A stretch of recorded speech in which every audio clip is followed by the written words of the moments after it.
İmamidin Taşıp'ı açık aytayın. İzdөө жарыяладык. Ал азыр бекинип башка мамлекеттердеби же биздин мамлекеттеби биз билбейбиз. Ташиев Ташевдин кайрылуусун четке какты. Президент маган чалып айтып калды. Могул жерде бирөө чыгып алып 100 миллион сен эмелериң сураган турбайбы деп. Мен эмне болуп кетти экен деп издеп тапсам, анан кийин ошол ал Ташев, Имамидин Ташев деген Кейж Групп компаниясынын генеральный директору, хозяинову ошентип жазып чыгыптыр, айтып чыгыптыр интернеттен. Мына 52 миллион кассага төлөтүштү, анан 100 миллион сом карманга төлөйсүңөр деп бизди мени ушундай кылды деп айтыптыр да. Эми бул боюнча айтып коеюн, урматтуу туугандар. Соттун чечими менен, уруксаты менен биз Имамидин Ташевдин отурган жеринде башкалар менен сүйлөшкөнүн сөздөрүн бүт жаздырып алганбыз. Ачык видео сүйлөшкөнүн жаздырып алганбыз. Ал жерде эмне деп сүйлөшүп атат? Имамидин Ташевди эмне үчүн камаганбыз, ушуну айтып коеюн. Бишкек шаарында азыр мен эсимде жок кайсыл үй экен, бир үйдүн жашоочулары мага кайрылышкан. Мана ушул жерден биз канча жылдан бери жашап атабыз, кызыл китеп ала албай атабыз, биз кыйналып атабыз, светке как өндүрүүчү катары төлөп атабыз, газ сууга ушундай өндүрүүчү катары төлөп атабыз, Ташевка чара көрүп бериңиз деп. Ташевди чакырып сүйлөшкөнүбүздө действительно ошол жашоочулардын айткандай болуп чыкты. Ташевди биз камаганбыз. Камагандан кийин Ташев бизге эмес 52 миллионду ошол Бишкек шаарына келтирилген зыянды 52 миллионду төгүп берди. Эми мунун айтып аткан 100 миллиону боюнча. Бул 100 миллионду ошол Улуттук коопсуздук мамлекеттик комитетинин сотрудниктери, кызматкерлери сурады деп атат.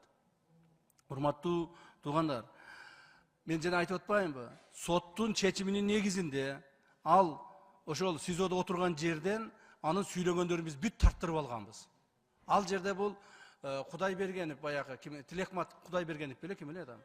Күрөнов, Тилекмат Күрөнов деген менен сүйлөшүп атат. Экөө сүйлөшүп, пландарды түзүп, Кыргызстанда кайсыл күнү переворот кылышынан бери сүйлөшүп атышат. Ушул күнү Кыргызстанда переворот кылабыз, ушундай кылып чыгабыз, сен ушинтип айтып койсоң эл ишене берет. Мына желек чыкты, башка чыкты, давай ушуну жасайбыз деп туруп экөө сүйлөшүп атат. Бир нече күн сүйлөшүштү. Андан кийин ошого карабастан биз 52 миллион сомду төлөп бергенден кийин Ташевди биз чыгардык СИЗОдон. СИЗОдон чыгарып дагы байкадык. Дагы неме деп сүйлөшөр экен булар? Качан переворот кылар экен, көрөйлүчү депчи. Тим койдук. Мен муну ачыгын айтып берип атам. Себеби дегенде муну жашыра турган эч нерсеси жок. Муну саясат кылып атпайбы? Анан кийин бул жүрүп мына кече күнү ушундай бир видеону алып чыкты. Ал видеосуна каршы Тилекматтын сүйлөгөн сөзүн дагы биз жаздырып алдык. Ал жерде ал айтып атат, ай 100 миллион деп айтып кое бер, эл ишене берет депчи.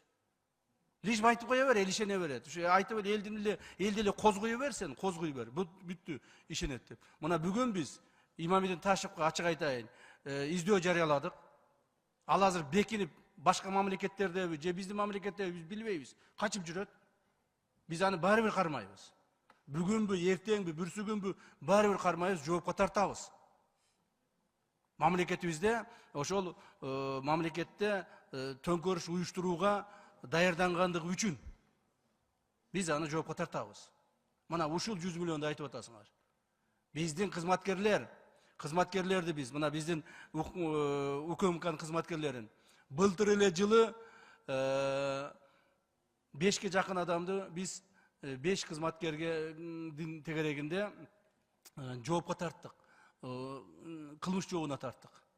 10га жакын кызматкерлерди жанагы жумуштан алдык. Так. Дагы бир 10 жакты кызматкерлерди жумуштан өздөрүнүн каалоосу менен кетирдик. То есть биз дагы өзүбүздүн ичибизди тазалап атабыз, ар дайым карап атабыз. Бирөөдөн бир тыйын алып койбосо экен, мыйзамды бузуп койбосо экен деген мааниде.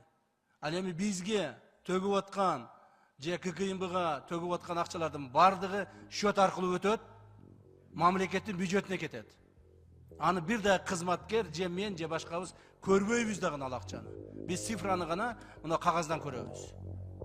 Мына Буга чейин KG Group курулуш компаниясынын ээси Имамидин Ташев кайрылуу жасап, анда Улуттук коопсуздук мамлекеттик комитетинин кызматкерлери аны уурдап кетип 100 миллион сом офузалаганын айтып чыккан. Ташиев парламентте буга түшүндүрмө берип, Имамидин Ташев мамлекеттик төңкөрүшкө даярданууга шектелип жатканын билдирди. Бул боюнча сиздин пикир кандай? Комментарийге жазыңыз.